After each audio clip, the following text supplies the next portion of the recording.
Je vais commencer par vous. Bonjour. Vous êtes donc enseignant-chercheur à l'INSEE School. Vos travaux de recherche portent sur les nouvelles formes de management du XXIe siècle et sur leur façon de se diffuser dans les entreprises, à l'image du management collaboratif, agile ou intergénérationnel. Vous travaillez sur une rencontre, si je puis dire, celle du management et de l'intelligence artificielle. Et si, comme toute rencontre, au début, son parcours prometteur, on sait bien que ça doit devenir difficile. Donc, en tout cas, beaucoup craignent du travail, on l'a vu un peu aujourd'hui. Et vous êtes pour votre part optimiste, c'est ce qu'on a dit hier, puisque vous optez et misez sur l'équilibre, sur l'émergence de la forme contraire, l'automatisme et de l'autre côté humain. Donc, je reviendrai sur ça par la suite. Monsieur Jean-Jacques Bérard, bonjour. Alors, vous êtes lyonnais, je crois que j'ai tout dit. Vous êtes un ancien élève de l'Institut national des sciences appliquées de Lyon. Depuis, les années ont un petit peu passé. Et vous êtes vice-président de la recherche.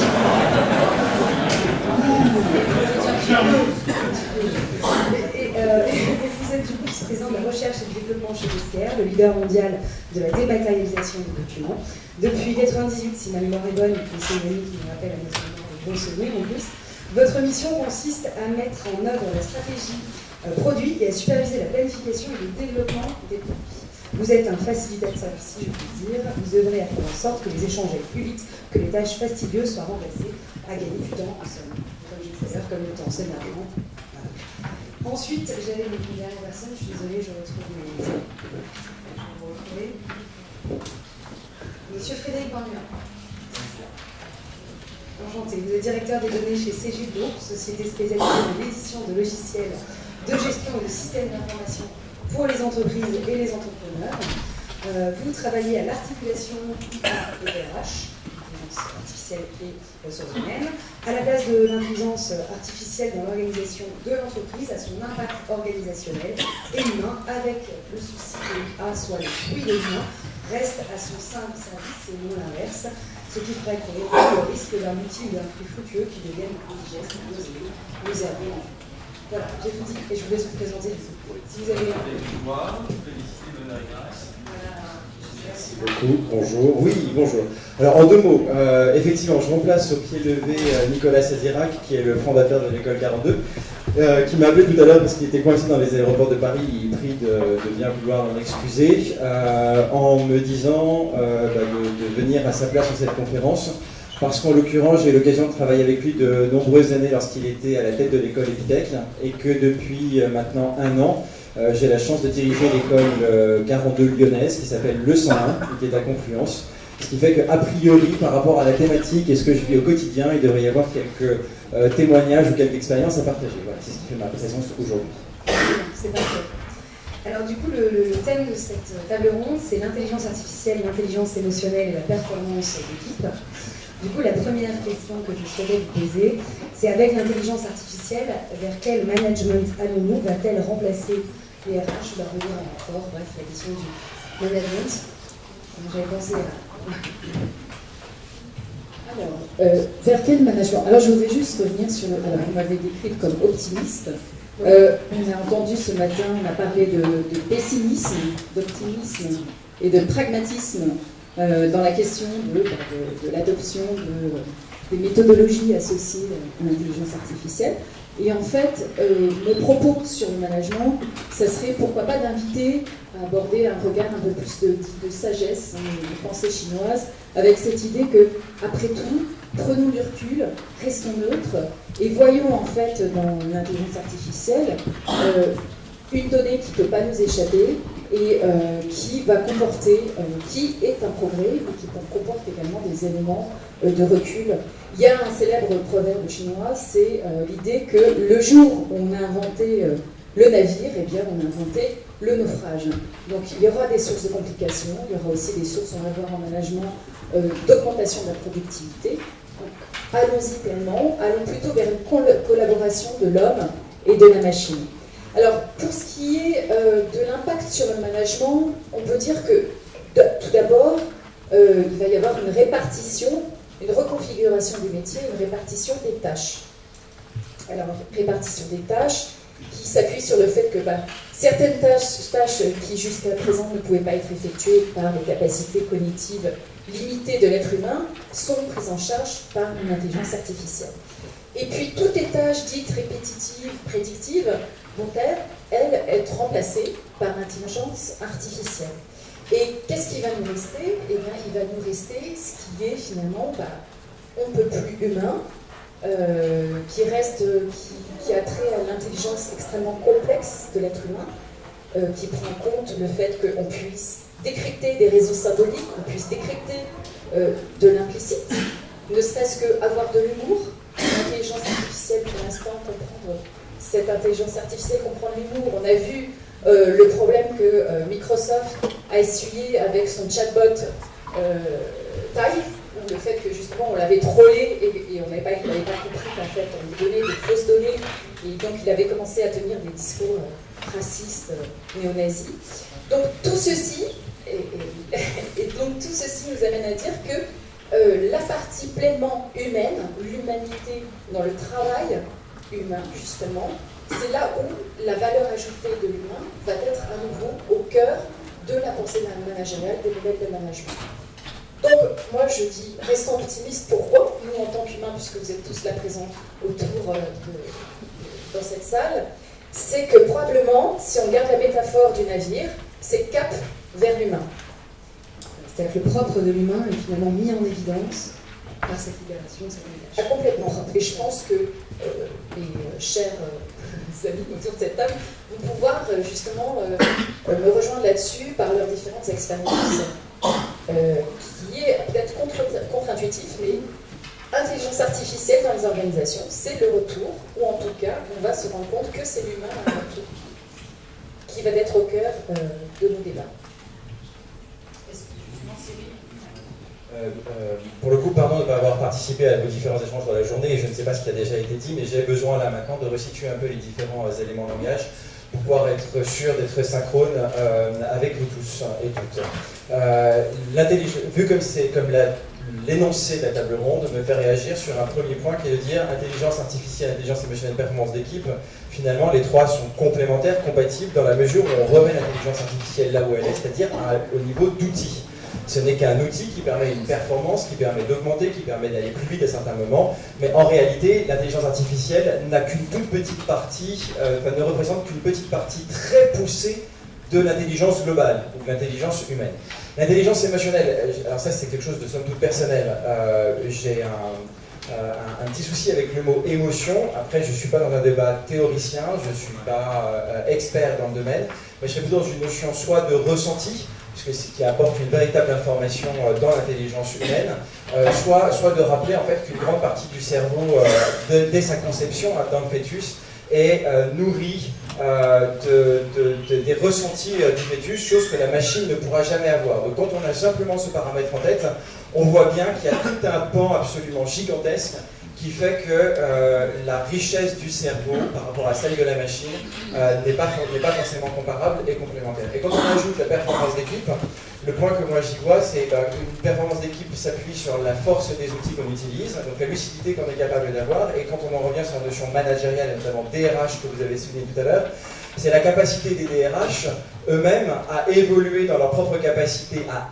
accompagner les potentiels de l'entreprise et à les amener, à dépasser la notion de peur, parce qu'il y a quand même le côté un peu paranoïaque du on va être remplacé par des machines, les machines vont tout faire, on va plus servir à rien. Deux, d'aller dans cette notion d'ensemble. En fait, je crois qu'un des problèmes fondamentaux des structures aujourd'hui dans leur organisation, c'est cette capacité assez hallucinante à tous segmenter et à croire que chacun de son côté, on va réussir à atteindre un objectif commun. Aujourd'hui, si je me synchronise un peu avec la notion d'intelligence émotionnelle, c'est peut-être ce qui serait à mettre en avant. C'est donc la capacité à se dire, moi tout seul, pas grand-chose, nous ensemble un peu plus, mais nous ensemble volontaires dans le fait de partager ce que nous sommes pour que le collectif soit meilleur. Alors là, on rentre dans cette notion de performance d'équipe, ce qui, à mon avis, et je ne suis pas DRH, doit poser de nombreuses questions dans la tête des DRH aujourd'hui. Juste peut-être pour rebondir, parce que du coup je suis un peu obligée, faisant une thèse sur la maternité, vous faites le parallèle. La question que je me pose du coup derrière, moi je travaille justement sur ça, si vous partez du principe que l'émotion est du côté de l'homme, notamment parce qu'il a été porté, et que c'est ce qui fait le distinguo avec les machines, dans une société où on va aussi on sait toute l'utérus artificielle, toutes ces choses-là, où la certitude qu'on a toujours eue, c'est de venir du corps de quelqu'un, ne sera peut-être plus ça demain. Et dans ce cas, cette émotion, eh bien, ne sera peut-être pas, je ne sais pas comment elle sera, mais ça pose quand même la question du monde vers lequel on va, et la distinction qu'on fait aujourd'hui, peut-être que dans 20 ou 30 ans, vous ne pourrez plus répondre à la même chose. C'est une vraie question à laquelle je n'ai pas la réponse. Par contre, tout dépend de là où on se situe. Et la chance que j'ai en étant dans l'école Le 101, donc ex-croissante de l'école 42 sur Lyon, et sur notre région Auvergne-Rhône-Alpes, c'est quand même une vraie force pour tout notre territoire, c'est sa capacité à pouvoir, à m'avoir convaincu que plus on maîtrise le numérique, plus on sait ce qu'il est, plus la place de l'homme retrouve sa place originelle. Et ça, c'est un fait, en fait. C'est une vraie richesse que j'ai pu découvrir, c'est quelque chose qui se partage de plus en plus. Je vous invite, j'ai une autre casquette où je m'occupe notamment de la nouvelle économie pour une organisation patronale et j'accompagne pas mal de startups, notamment en certaines qui sont technologiques. Et je vous invite à aller voir les organisations de travail de ces entreprises-là et on se rend compte à quel point la techno est fondamentale, puisque c'est quand même leur gagne-pain, mais en même temps, c'est la richesse individuelle, donc c'est la valeur intrinsèque de chaque individu qui fait son importance dans la structure. Donc de là où je me positionne, un peu comme Anne-Laure, j'ai une vision qui reste optimiste par rapport à la force de l'homme, mais aussi dans sa capacité de toute façon à tout le temps évoluer, et peut-être à dire non au moment où il le faudra. Je vais donner un éclairage, on va dire, de praticien, je ne sais pas si on entend. Puisque nous, en fait, il y a depuis quelques années, on dématérialise des factures, des commandes, et donc on aide des personnes qui saisissent au kilomètre des factures toute la journée. Et donc le constat qu'on a, c'est que il y a eu un mot qui a été prononcé dans la matinée qui était empowering people, et en réalité, c'est ce qu'on voit. C'est-à-dire qu'on a des gens qui finalement, sur des tâches qui sont rébarbatives à valeur ajoutée très faible, passaient énormément de temps, et finalement peuvent faire leur métier de comptable, leur métier de vendeur, en fait. Quand une commande n'est pas claire, et on peut rappeler le client, ce qui n'était pas possible quand il s'agissait de saisir au kilomètre de l'information. Donc, on le constate au quotidien, en fait, l'IA aide les gens à faire un métier à valeur ajoutée. Alors, on a des drivers, c'est-à-dire des clients qui considèrent que grâce à l'IA, ils vont pouvoir réduire leur force de travail. Dans la pratique, c'est pas ce qu'on voit. Dans la pratique, ce qu'on voit surtout, c'est des entreprises qui, grâce à l'IA, peuvent croître. On a très rarement des plans de licenciement associés à ça. On a plutôt des gens plus contents et des capacités à croître, à traiter plus de volume. Voilà. Donc finalement, c'est assez positif et c'est aussi gratifiant pour nous, éditeurs, parce qu'en fait, dans nos équipes, il n'y a rien de très motivant à dire on va casser de l'emploi. Donc le fait que le feedback en fait, de nos clients, de nos utilisateurs soit positif, ils sont capables ensuite en session plénière d'expliquer les gains et les gains de temps qu'ils ont obtenus, c'est aussi une satisfaction pour nous, éditeurs. Et j'avais un deuxième volet qui est plutôt à l'intérieur du monde d'un éditeur, on n'a pas tellement parlé. Qu'est-ce que l'IA générer comme problème dans une organisation R&D. Alors je ne sais pas si on en parle maintenant ou pas. En tout cas, clairement, on en a peu parlé toute la journée, mais ce n'est pas quelque chose de facile. C'est pas du software. On pense que c'est du software, mais ça n'en est pas. Il y a le profil des gens qui font de l'IA, je parle notamment du deep learning. C'est plutôt des profils qui sont à l'aise avec la data. Il y a peu besoin de coder, il y a peu besoin de programmer. Par contre, il faut être bon avec les mathématiques aussi. Donc, il y a un changement et en fait, ça pose un problème dans les entreprises comme la mienne de software parce que, c'est des compétences nouvelles et c'est pas, en fait, ça fait à peu près 30 ans que je vois évoluer les technologies de l'informatique. C'est la première fois que j'ai un problème à régler en termes d'organisation. Les cycles de développement sont les mêmes. On a parlé d'agilité rapidement. SKR est organisé en Scrum. Ça veut dire des équipes de 10 personnes qui délivrent du logiciel, des incréments, ce qu'on appelle des incréments logiciels, toutes les 2 semaines. eh bien, je peux vous garantir que l'IA n'est pas miscible dans un modèle de style. Tous les 15 jours, on ne peut pas promettre un incrément logiciel, enfin un incrément en IA. Ça va mieux marcher, il va reconnaître soudainement des documents en 15 jours. Et du coup, il y a deux cycles qui s'installent dans l'entreprise. Un qui est long, avec des incertitudes. On n'est pas du tout certain, compte tenu, alors, vous avez montré le nombre de réseaux de neurones. Alors, quel est le bon réglage, quel est le bon paramétrage d'un réseau de neurones? Tout ça, c'est de l'expérience. C'est du domaine, je crois que Cédric Villani, dans une conférence, avait dit c'est du domaine de l'alchimiste. C'est un peu ça. Donc, toute cette expérience-là, c'est pas du code, c'est pas de la programmation, et c'est plus facile de l'ignorer que de pas en faire. Donc, voilà. Il y a un vrai problème organisationnel à l'intérieur des entreprises qui font de l'IA. C'était peut-être pas tout à fait le débat, mais en tout cas, pour les clients, on voit le bénéfice, qui peuvent. Pour les sociétés qui en font, et j'espère qu'il y en aura dans cette salle, c'est difficile, c'est non prédictif. Si on se tourne du côté des universités, eh bien, les ressources sont rares, extrêmement rares, les professeurs sont débordés, très difficile de démarrer une thèse, et puis, pas tous extrêmement enthousiastes dans les universités. On retrouve aussi des gens qui trouvent que finalement comme ça marche mais qu'on n'a pas d'explication du pourquoi ça marche, c'est pas très sexy. C'est pas des belles maths, il n'y a pas de beau théorème. Donc bon, ça m'enthousiasme pas en termes de recherche pour l'avancée de la science. Voilà.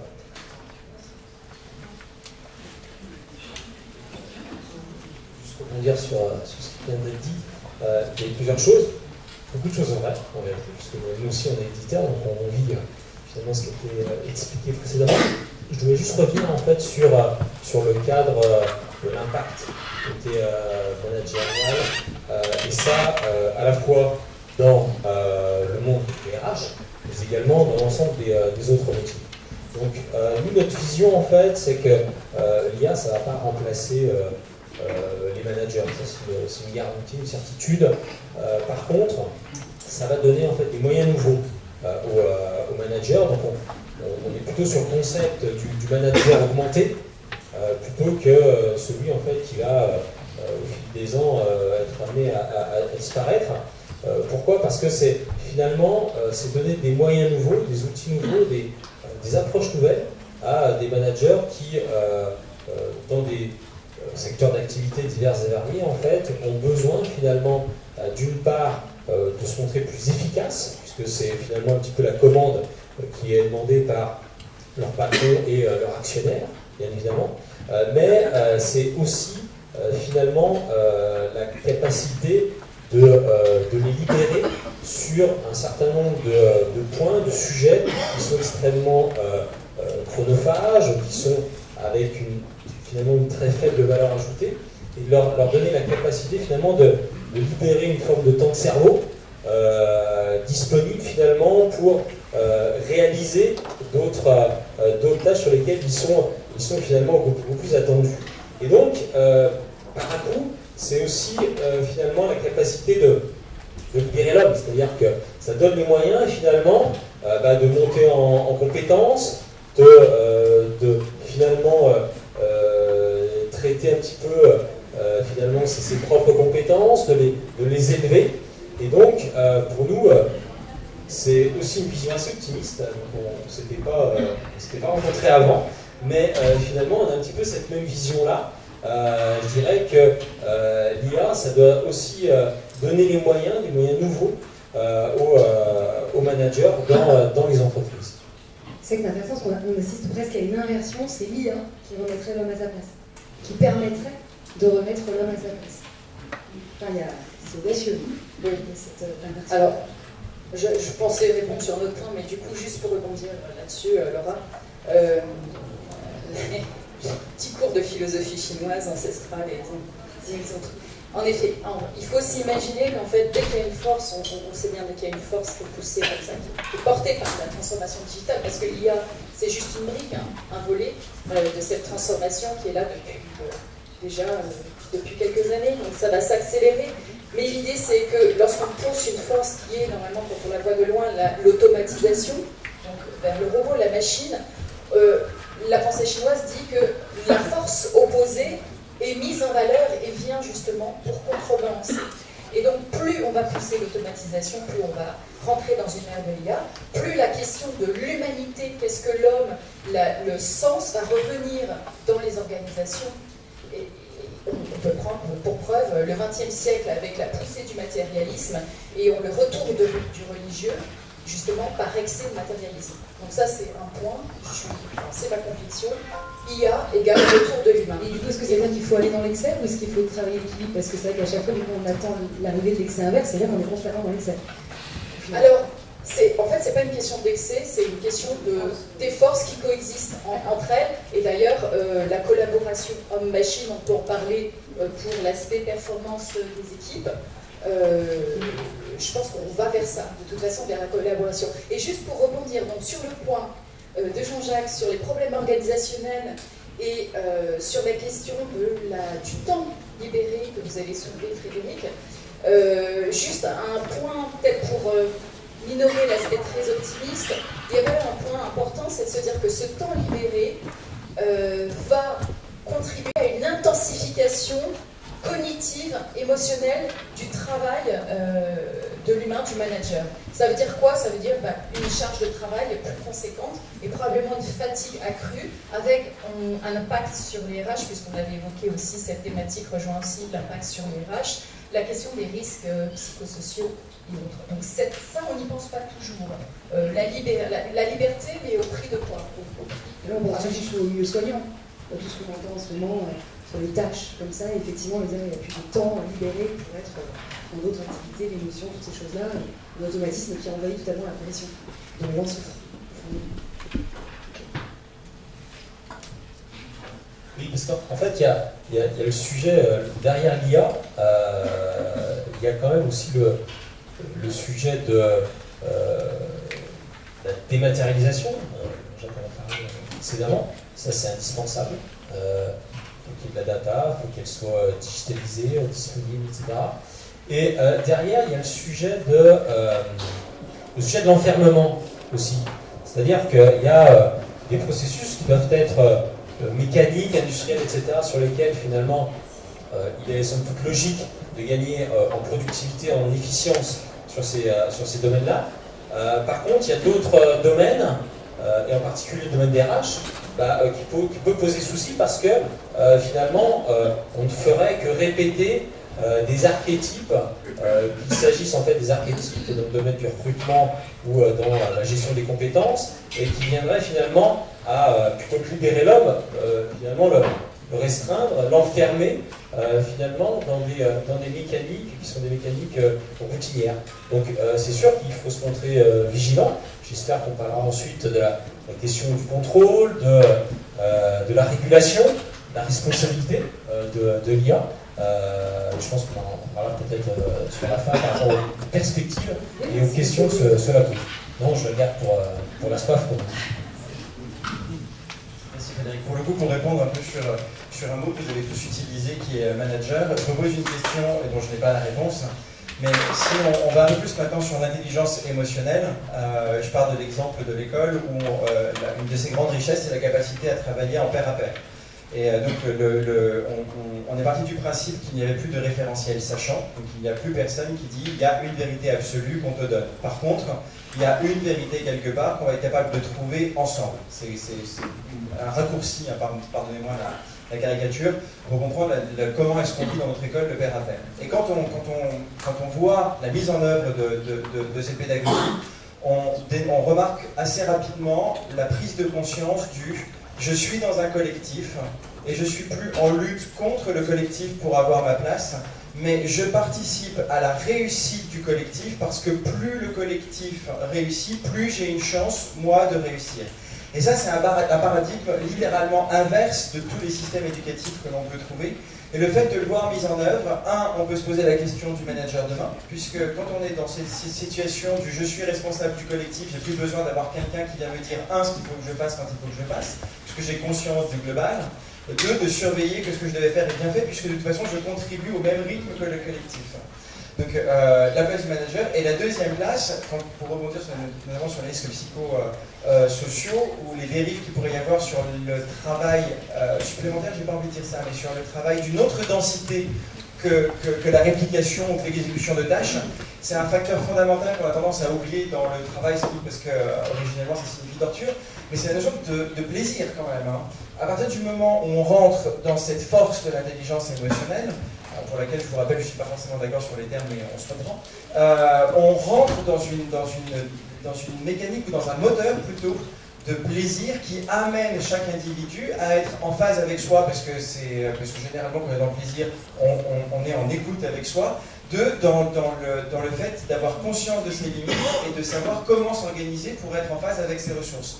Donc la question de fond à laquelle moi je n'ai pas de réponse, puisque un peu plus éloigné maintenant de l'intérieur des organisations, et que je pense être un peu de l'autre côté de la falaise par rapport à ce qu'on vit. On sait que c'est quand même très à part, très novateur, très disruptif.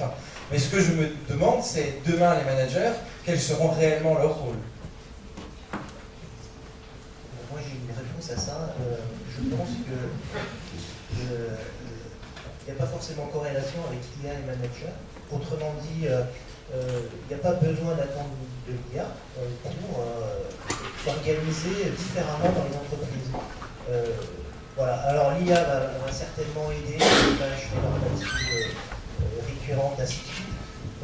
Mais SKR, l'exemple de mon entreprise, fonctionne avec très peu de managers au niveau de la R&D, puisqu'en fait, c'est d'autres modèles, hein, c'est des modèles avec des rôles.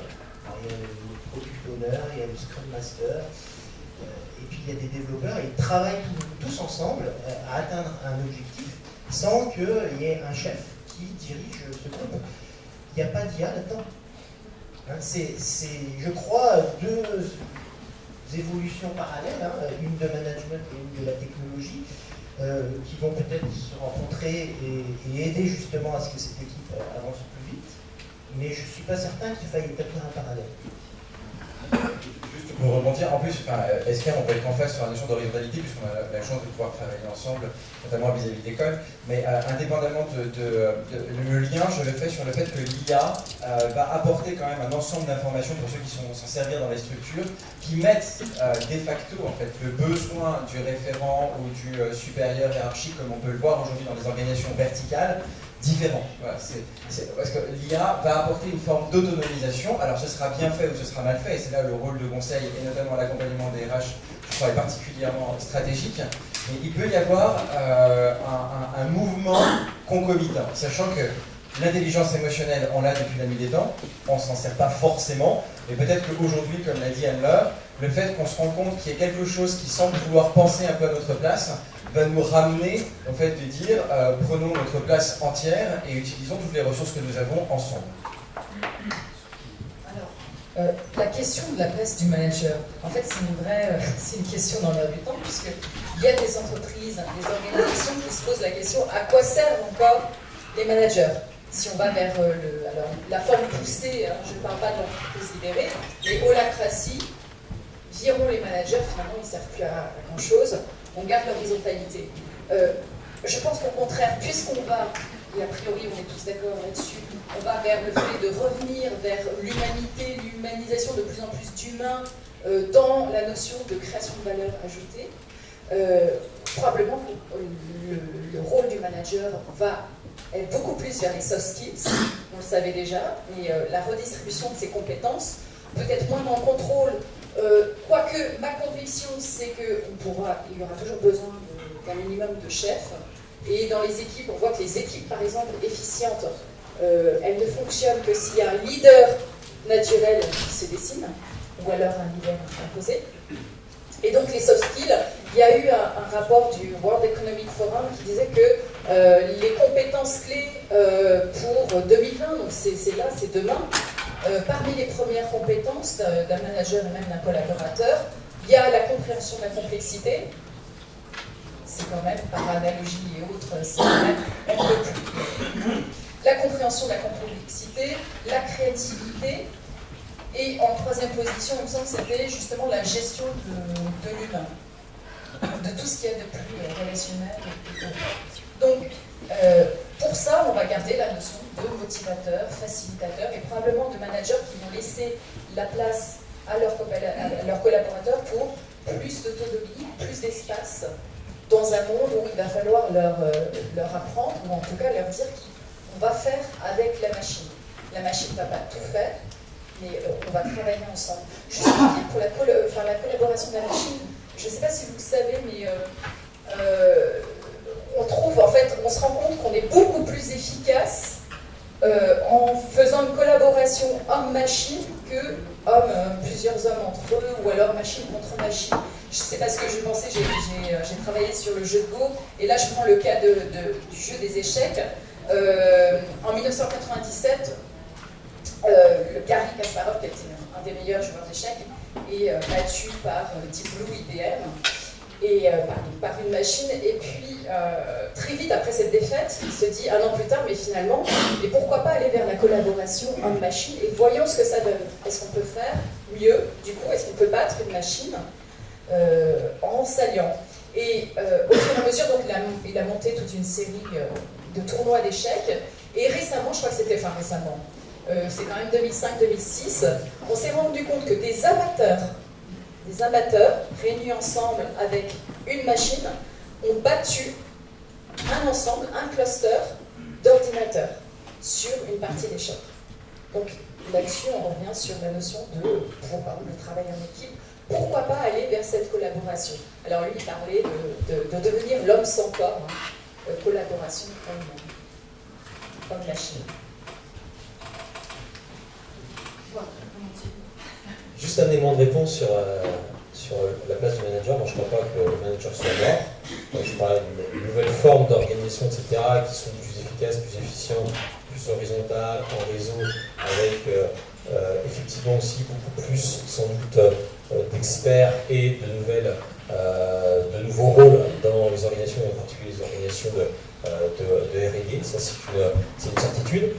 Par contre, l'IA, ça sert le manager sur une des fonctions, somme toute, qui a été évoquée, mais de la décision. Parce que le manager, l'une de ses fonctions, c'est de décider. Et dans un groupe, s'il n'y a pas à un moment quelqu'un qui a pour fonction, pour mission de décider, ça va très très mal fonctionner. Donc l'IA aussi est là pour finalement aider dans un certain nombre de cas à finalement mieux décider de façon plus efficace, avec, on a parlé, je crois que c'est Cyril qui évoquait la dimension émotionnelle. C'est sûr que les systèmes d'IA sont des systèmes d'aide à la décision, parce que bien évidemment, il n'y a pas de décision, il n'y a pas de cognition sans émotion. C'est-à-dire qu'on ne peut pas dissocier l'un et l'autre. Toute forme de décision est forcément liée à un état émotionnel. On ne peut pas dissocier l'un et l'autre, ça va ensemble. Le système d'IA, il n'est pas pourvu intrinsèquement dans une situation lambda d'émotion. Donc voilà, on fait le lien entre cognition et émotion, et je pense que c'est l'un des thèmes de ce jour. L'émotion n'était pas à l'ordre du jour. En 1956, lors du Summer de Dartmouth, dans le manifeste de ce qui allait devenir l'intelligence artificielle, ce qu'il voulait, c'était reproduire les capacités cognitives de l'être humain, et dans tout ce qu'il y avait de plus rationnel, la rationalité limitée de l'être humain, mais sans l'émotion, parce qu'on considérait, les pères fondateurs considéraient que l'émotion allait handicaper ou retarder la prise de décision. Donc l'intelligence émotionnelle, jusqu'à présent, elle ne faisait pas partie de ce programme. Et petit à petit, l'UMC d'ailleurs, pour programmer, pour que l'intelligence artificielle devienne forte, ça va prendre encore un bon nombre d'années.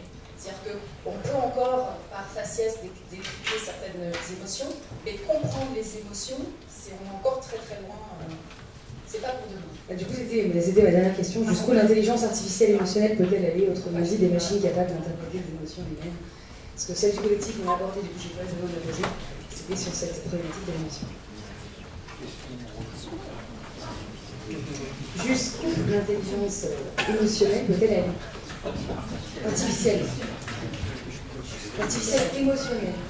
Est-ce qu'il peut y avoir? Ouais, alors moi, en tout cas, pour connaître un petit peu comment marche le réseau de neurones, Il n'y a pas d'émotion là-dedans. Voilà, donc on en est Et là, quand on super parle, quand on parle de réussir à capter le visage et à voir s'il y aurait une humeur, Il si va on rentre falloir dans une enseigner, case. il va falloir enseigner, c'est-à-dire il va falloir expliquer à la machine que l'on a fait cette chose-là, ça veut dire qu'on est triste. Et puis alors mesurer le degré de tristesse par rapport à ce qui est écrit. Est-ce que vous pouvez pleurer devant un film de manière intensive? Vous n'avez pas vraiment de au fond, et puis vous pouvez pleurer un petit peu et puis vous avez écouté l'intérieur. C'est ça. Non, ça parle. Voilà, donc Ça, je ne vois pas en tout cas une solution actuelle pour travailler là-dessus. Et c'est une bonne nouvelle. Enfin, j'ai l'impression, en tout cas pour ce qui nous concerne en termes de marché, qu'il y a déjà suffisamment de grains à moudre dans les entreprises pour travailler sur des tâches un peu difficiles et rébarbatives. Travailler sur l'émotion tout de suite, je ne vois pas l'intérêt. Peut-être un jour, il y aura des coachs virtuels, des choses comme ça, mais en tout cas en termes de marché, il y a déjà un champ énorme d'automatisation à faire sur des tâches très simples et qui posent d'énormes problèmes aux machines. C'est vraiment là-dessus que la révolution du deep learning va rajouter une couche qu'on n'avait pas. On butait, je vais donner un exemple extrêmement simple. Vous imaginez pour se lever, c'est encore un exemple escape, mais pour se lever des factures. Voilà, vous avez reçu 10 factures. C'est triste, bon, mais la machine s'en fout. Vous scannez ces factures comme ça, et puis vous avez du coup un fichier PDF de 20-30 pages. Et bien, un des problèmes insurmontables en fait avec les algorithmes traditionnels, c'est de dire la première facture commence de la page 1 et finit à la page 2. La deuxième facture commence de la page 3 et finit à la page 5, par exemple. Des choses comme ça. Donc ça, c'était extrêmement difficile. Et grâce au deep learning, ça marche. On arrive à enseigner à une machine à découper des factures, qui était quand même une tâche super pénible pour un humain, c'était de dire à page 1 à 3, page 4 à 8, voilà. Donc ça, on peut l'enseigner à la machine. Et il y a énormément de tâches dans les back-office des entreprises qui peuvent être automatisées grâce à ça. Je ne sais pas si c'est maintenant qu'on va attaquer l'émotion. Tant qu'on fait la distinction entre les deux, C'est tant mieux. Pour le coup, le temps que mes collègues réfléchissent à la réponse, je vais être très court, donc radical, donc très court. Pour moi, l'émotion fait partie du divan, la machine n'est pas vivante. À partir de là, il n'y a pas à se poser la question jusqu'où l'intelligence artificielle ira dans l'émotion. Par contre, la question qu'on peut se poser, et peut-être la question inverse, c'est jusqu'où l'homme sera capable de se leurrer au point de croire que la machine a de l'émotion. Et ça nous appartient un peu à tous. Complément de réponse, c'est parti sur on va peut-être passer aux questions. J'allais juste répondre en fait à Cyril parce qu'il m'a laissé juste le temps de réfléchir. Donc je vais en profiter. Et donc ça c'est sûr que, en tout cas dans les marchés qu'on dessert, nous aussi en B2B, l'émotion n'a pas une place forte. C'est pas là finalement ça va être des domaines d'application électronique. Ça c'est une certitude. Par contre c'est sûr que progressivement dans les entreprises aussi, on va pouvoir capter aussi de nouveaux signaux, qui sont des signaux aussi d'humeur. On parle de RH, de climat social. Donc, le climat social, quand même, il y a quand même une composante d'émotion. Ça, c'est une certitude. Et donc là, maintenant, ça renvoie plus à la capacité de capter justement ce climat, ces émotions qui peuvent être complexes, qui sont aussi souvent le produit de l'intime. Donc très difficile à finalement à authentifier. Donc je pense que c'est pas pour tout de suite, ça nous laisse une marge de progression significative. Et c'est tant mieux. Comme moi j'ai des questions avant-gardistes. Sans doute. On reviendra. On va revenir à l'émotion, c'est une question avant-gardiste, c'est super. Si vous avez des questions, du coup on peut peut-être...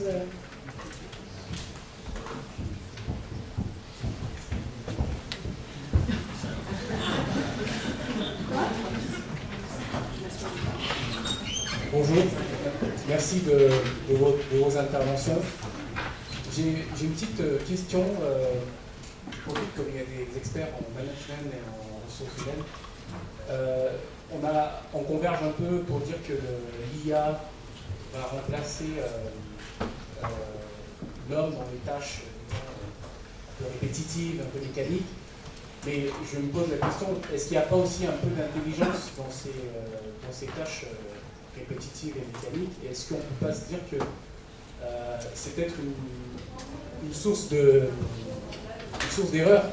de dire que l'IA va, en gros, nous faire des choses qui sont plus humaines, alors que finalement, ce qui est plus humain, ça commence aussi par...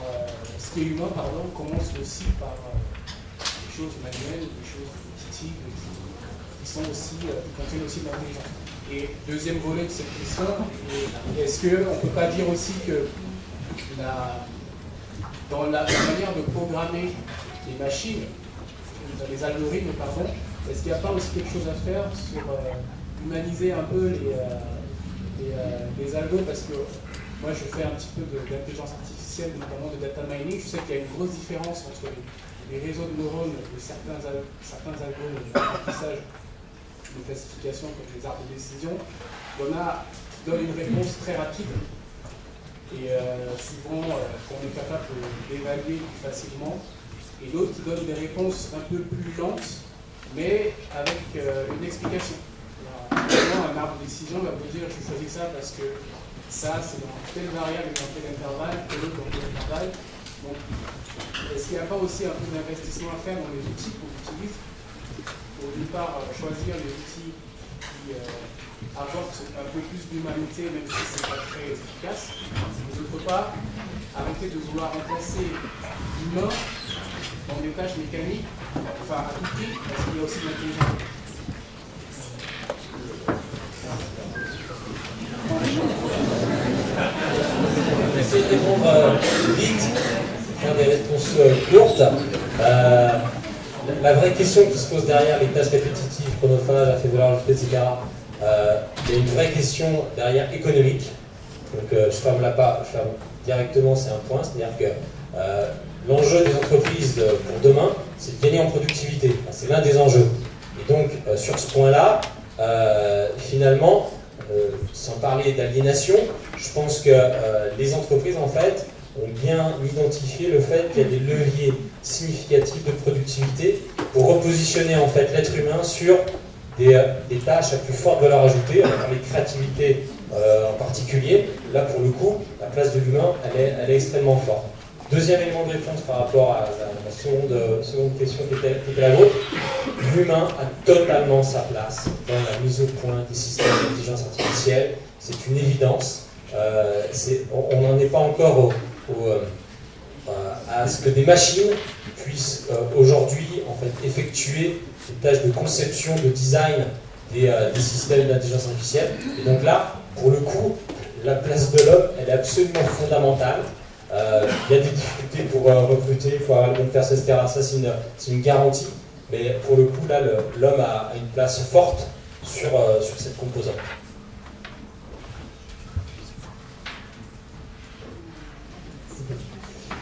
Bonjour, je suis DRH. Et du coup, j'avais 3 remarques à partager avec vous.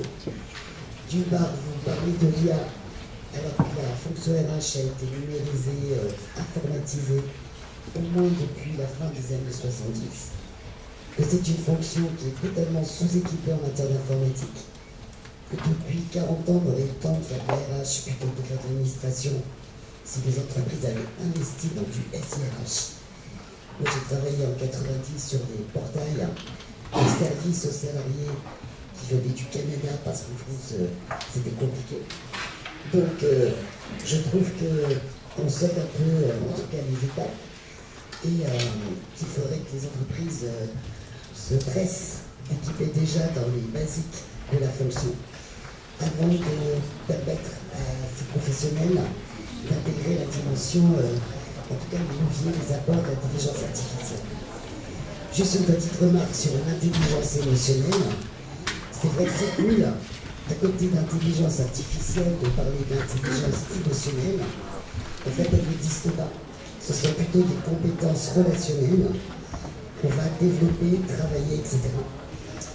Et puis, je voudrais, ayant travaillé à la fois dans des grands groupes, des organismes de formation et des startups, vous dire de faire attention sur les communications très sympas aussi on a plusieurs managers ou des gens qui savent décider, etc. Je pense que quand vous avez effectivement managé des personnes en entreprise, que vous connaissez les différences qu'il peut y avoir de besoins au travail entre des gens qui ont besoin de sécurité, des gens qui ont besoin de liberté, etc. etc. Les grandes théories, les modes managériales ont d'autres limites que effectivement la singularité des êtres humains et de notre capacité à faire travailler un collectif avec des méthodes qui vont être très différentes d'une entreprise à une autre et d'un contexte à une autre. Voilà. Merci.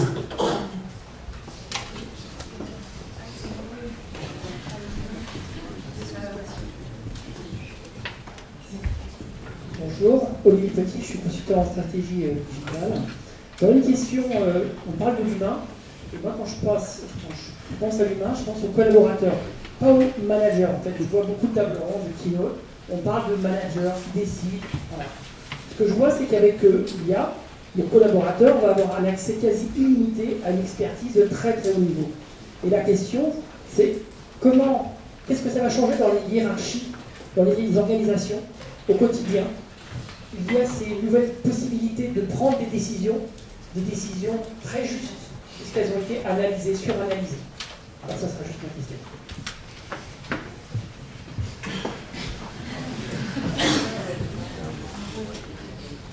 Alors juste par rapport à toutes ces décisions, ce qu'il faut, pour revenir un petit peu aux fondamentaux, c'est que derrière ça, il y a eu la programmation. On a programmé l'intelligence artificielle par rapport à des choix stratégiques de l'entreprise, par rapport à sa vision, vous entendez, ses valeurs et autres. Donc, pour qu'ensuite, et puis parce qu'on donne un objectif à l'IA, qui va nous soumettre ensuite des patterns, des différentes solutions. Donc, déjà, il y a la place de l'humain bien en amont. L'IA recrée un cadre, en fait. Pardon ? L'IA recrée un cadre. Ah oui, complètement. Oui, bien sûr.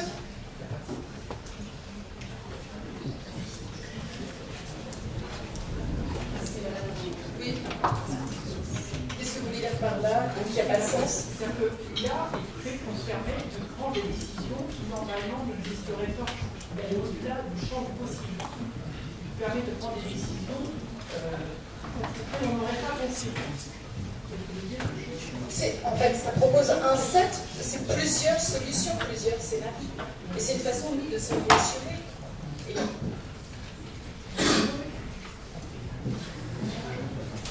C'est le lien avec la notion de collaborateur que j'ai du mal à comprendre, puisque autant la question que j'ai posée tout à l'heure, c'est celle-ci, c'est plus les collaborateurs vont être capables d'être autonomes grâce aux outils, plus on peut se demander quel va être le rôle du manager. Je commence déjà à en avoir des notions, et sur cette question-là, je pense qu'il n'y a pas encore de réponse préétablie. De toute façon, on ira sur un mix, un système d'ordre, Frédéric et tout ça, comme tout à l'heure, c'est cette notion d'un nouvel équilibre entre le je chapeaute, je contrôle, le j'accompagne, je nourris. C'est ce sur quoi au niveau du management, on arrive avec une notion de nouvelles compétences. Sur la deuxième partie, j'ai du mal à saisir votre question, mais de ce que j'en comprends là où je suis, c'est plutôt de dire que l'IA ne remet pas un cadre, mais c'est qu'elle permet d'aller beaucoup plus vite sur l'agrégation d'un ensemble de données que l'homme par lui-même de manière instantanée ne pourrait pas avoir. Donc on n'est pas forcément sur le champ de nouveaux possibles, mais on est sur le champ d'une profondeur, d'une acuité plus précise à un moment donné. De là où je le vois, là où on est aujourd'hui, c'est ce que je comprends. Après, les nouveaux possibles, les champs exploratoires reposeront, selon moi, toujours sur la capacité de l'homme à aller en dehors du cadre. C'est de là où je suis. J'espère avoir un peu répondu à la question. Bonjour. Juste un commentaire. Juste un commentaire, pour moi, il ne faut pas confondre business intelligence, KPI, c'est-à-dire la mesure de la performance des l'IA. Peut-être qu'on mélange les deux. L'IA, c'est plutôt pour faire des tâches automatiques, même un peu sophistiquées, plus rapidement. Mais ce dont on parle, c'est plutôt de mesurer la performance. Et là, on est sur une technologie. Déjà un moment, c'est le reporting, c'est des KPI, des compteurs, des indicateurs dans tous les sens. Il n'y a rien de nouveau sous le soleil. Si vous utilisez ça en tant que manager pour actionner en disant là, ce service il va pas, il n'y a rien de nouveau. C'est pas l'IA qui change ça. derrière, les indicateurs qui sont ce qu'on appelle des entreprises orange, c'est-à-dire organisées, hiérarchiques, basées sur les techniques. Il y a une question ici et une dernière là-bas. Bonjour. Alors moi j'ai une question concernant l'IA. On a entendu ce matin des enjeux, les enjeux d'apprentissage, les enjeux de compatibilité. Et je rebondis un peu sur ce que vous disiez tout à l'heure, Anne-Laure, concernant le nouveau cadre. Est-ce que demain, le choix de l'humain, le choix du collaborateur ne se fera pas en fonction de sa compatibilité avec l'IA et pas l'inverse?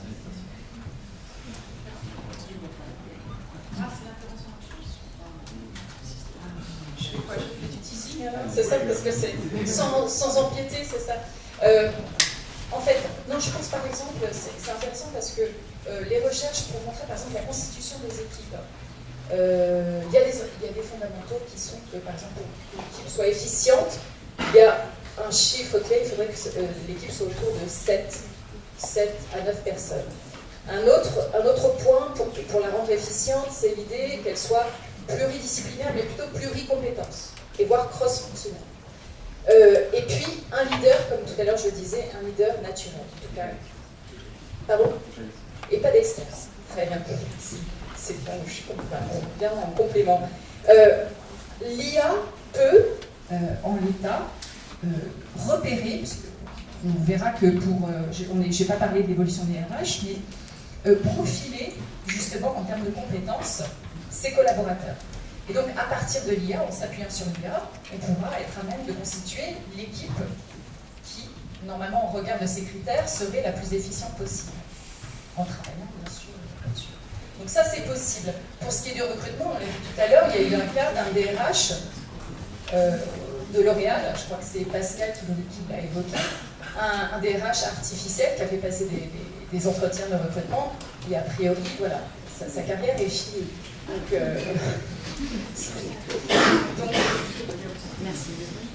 Donc, mettons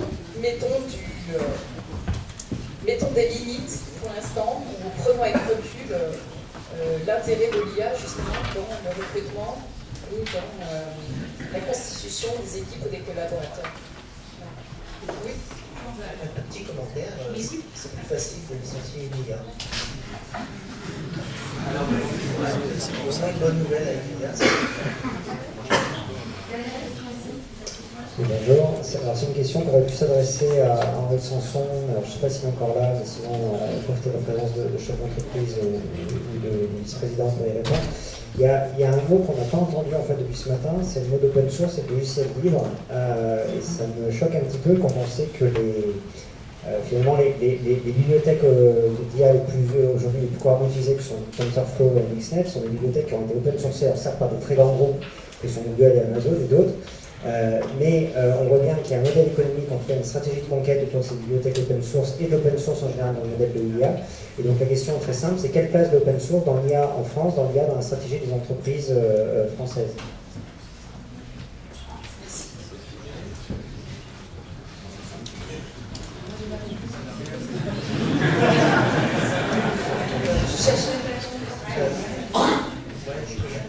Je vais répondre d'un point de vue technique. Pour moi, les bibliothèques open source, c'est pas le problème principal. Le problème principal, en fait, c'est la data, l'accès à la data.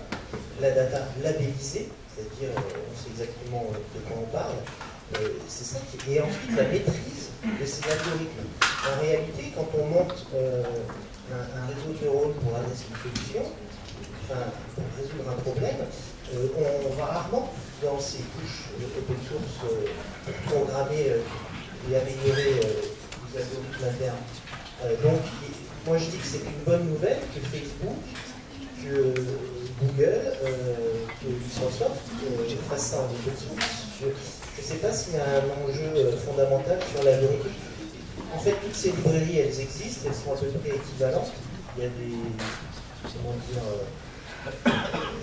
des gens plus passionnés par une numérique par une autre, mais globalement, c'est pas ça l'enjeu. C'est pareil que d'ailleurs les cartes graphiques, en fait, le processing, c'est pas non plus tellement l'enjeu. L'enjeu, c'est les data, et de bien les comprendre, de bien les labelliser, de mettre le bon réseau de neurones en face. En tout cas, c'est comme ça que je le vois. Et peut-être sur, oui, pour donner des éléments de réponse, je pense qu'il y a une hybridation en fait entre les technologies, c'est-à-dire qu'il y a le monde propriétaire d'un côté, le monde open source de l'autre.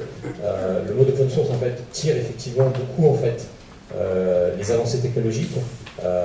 Ensuite, justement, ça challenge le monde propriétaire. Et puis à un moment, en fait, les frontières, en fait, elles sont vachement plus floues parce que le monde propriétaire met en open source des projets. Et donc, finalement, je ne sais pas si c'est le monde ancien que vous découvrez, le monde open source versus l'autre monde.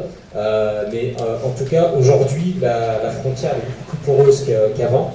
Et l'un des intérêts majeurs de l'open source, c'est la communauté. Et donc, les travaux qui sont conduits en fait par le nombre d'individus en fait, qui vont se mettre en réseau à travailler en fait sur des projets, c'est là où il y a une vraie valeur à tirer. C'est pour ça que d'ailleurs il y a beaucoup de projets qui sont mis en open source par les GAFA. Mais en vérité, je pense que les entreprises en fait, qui ont des positions stratégiques d'un point de vue technologique pour dire vers quoi on va, ça c'est une certitude. Maintenant, je dirais qu'il n'y a pas de, il y a des choix à faire d'un point de vue purement techno. Et ensuite, aujourd'hui, on a la capacité quand même de pouvoir sélectionner des technologies tout aussi matures dans des modes open source comme les mondes, on va dire, plus propriétaires, d'éditeurs. Mais fondamentalement, le catalogue est assez ouvert. Donc, je ne sais pas, derrière votre question, s'il y avait autre chose. Je n'avais pas entendu parler du monde open source aujourd'hui. Il y a peut-être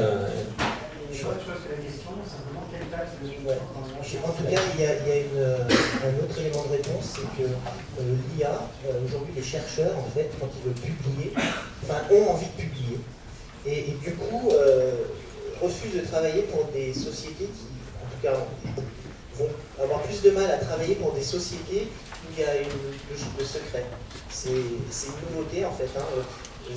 Cédric en a parlé ce matin, qu'il a dit de Benjio et du fait qu'il y a eu une centaine de chercheurs qui ont refusé un Nature for AI, for Deep Learning. C'est la même raison derrière, c'est de dire, du coup, c'est des revues privées qui sont chères, il faut payer pour avoir accès à l'information, on est contre. Et ce mouvement des chercheurs en IA, il est nouveau, c'est-à-dire qu'il n'y avait pas ça pour la physique, il n'y avait pas ça pour la biologie, donc c'est plutôt une bonne nouvelle.